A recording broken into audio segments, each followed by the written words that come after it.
Good morning all of you. बच्चों, पिछली video में हमने पढ़ा कि किस तरह से लक्ष्मण और परशुराम का आपस में विवाद होता है और किस तरह से लक्ष्मण परशुराम को कहते हैं कि जो वीर होते हैं वे कायरों की तरह अपनी वीरता का बखान नहीं करते बल्कि युद्ध में अपनी वीरता दिखाते हैं। अब इसके बाद लक्ष्मण जी कहते हैं, तुम्हतु कालु हाक जनु लावा, कि हे परशुराम, आप तो जैसे मेरे लिए काल को आवाज दे देकर बुला रहे हैं।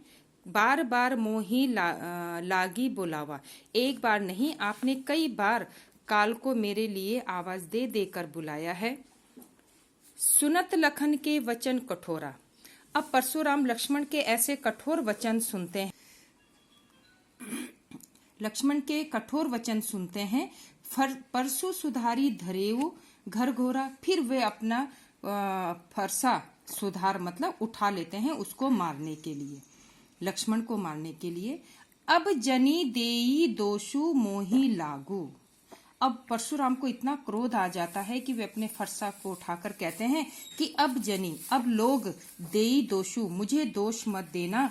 कटुवादी बालको बद जोगू, क्योंकि मैं अब इस कड़वा बोलने वाले बालक का वध करने जा रहा हूँ।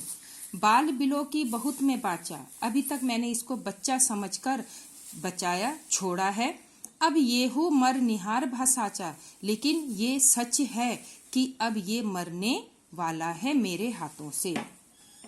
कौशिक कहा क्षमीय अपराधु, अब परशुराम का ऐसा क्रोध देखकर कौशिक विश्वामित्र कहते हैं, क्षमीय अपराधु, हे मुनि आप इसका अपराध क्षमा करें। बाल दोष गुण गण ही न साधु, क्योंकि जो साधु लोग होते हैं, जो श्रेष्ठ लोग होते हैं, वे बच्चों के गुण दोषों को नहीं गिनते।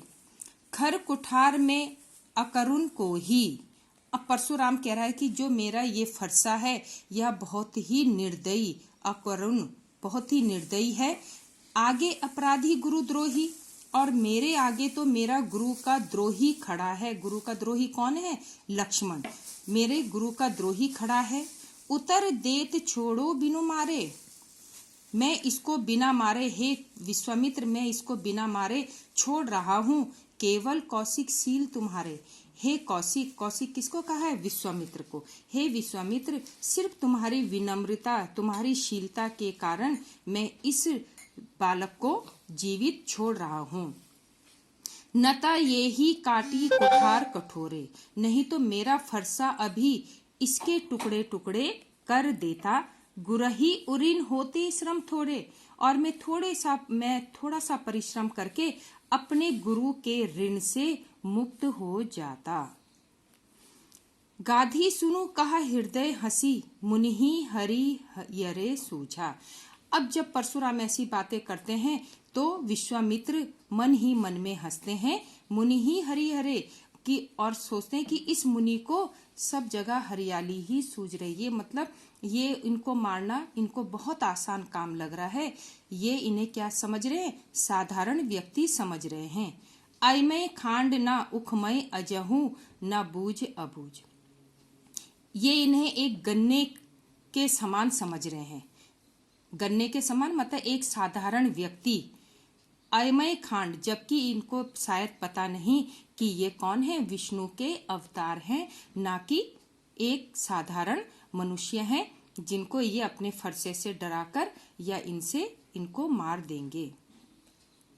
कहिहु लखन मुनिशील तुम्हारा, अब परशुराम की ऐसी बातें सुनकर लक्ष्मण फिर कहते हैं, हे मुनि, शील तुम्हारा, तुम्हारी शालीनता, तुम्हारी विनम्रता को नहीं जान विदित संसारा, कौन नहीं जानता है? तुम्हारी विनम्रता से तो पूरा संसार परिचित है। माता पिता ही उरिन भय नीके, कुछ तुमने अपने माता पिता का ऋण चुका दिया है, उनके ऋण से मुक्त हो चुके हो। गुरु ऋणु राहा सोचू बड़ जी के, अब गुरु का ऋण चुकाना रह गया है, ये शायद अब बढ़ भी गया होगा। सो जनु हमरे ही माथे काड़ा, और ये गुरु का ऋण शायद हमारे ही माथे पड़ गया है। दिन चली गए ब्याज बढ़ बाड़ा, और आपने तो काफी दिनों से हमें मतलब क्या है, अपने गुरु का ऋण नहीं चुकाया, काफी दिनों बाद आपको हम मिले हैं, तो अब शायद आपका ब्याज भी बढ़ गया होगा। अब आनिया व्यवहारिया बोली, हे परशुराम, अब तुम अपने हिसाब किताब करने वाले जैसे अकाउंटेंट होते हैं उनको बुलाओ। तुरंत देऊ में थैली खोली, तो जो भी आपका ब्याज बढ़ चुका होगा वो हिसाब किताब करेगा और मैं अपनी थैली खोल दूंगा। सुनी कटु वचन कुठार सुधारा। अब ऐसे कड़वे वचन सुनकर परशुराम से रहा नहीं गया और उन्होंने फिर अपना फरसा उठा लिया। हाय हाय सब सभा पुकारा और उनके क्रोध को देखकर पूरी सभा में हाहाकार मच गया। उन्होंने कहा कि नहीं, अब कुछ यहाँ पर क्या होने वाला, अनर्थ होने वाला है। भृगुवर परशु देखा बहु मोही। भृगुवर, हे परशुराम, आपने मुझे कई बार अपना फरसा दिखाया, आप मुझे डरा रहे हैं।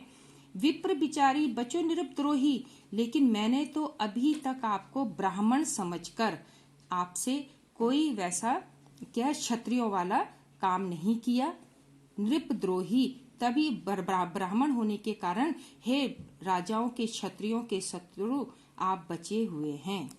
ठीक है, अब लक्ष्मण क्या कह रहा है कि आप ब्राह्मण हैं इसलिए आप अभी तक मेरे हाथों से बचे हैं। मिले न कबहू सुभट रन गाड़े, हे मुनि, आपको शायद युद्ध में कोई वीर नहीं मिला।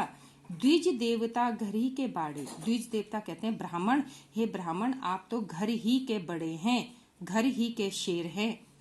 अनुचित कही सब लोग पुकारो। अब जब उन दोनों की बातचीत इतनी ज्यादा उग्र हो गई तो सब लोग कहने लगे ये अनुचित है, इन दोनों को शांत कराओ। रघुपति स नयहि लखनु नेवारे। तब रघुपति श्री राम ने अपने नेत्रों से लक्ष्मण को शांत होने वाले शब्द कहे। लखन उतर आहुति सरिस भृग बर कोपु कृशानु।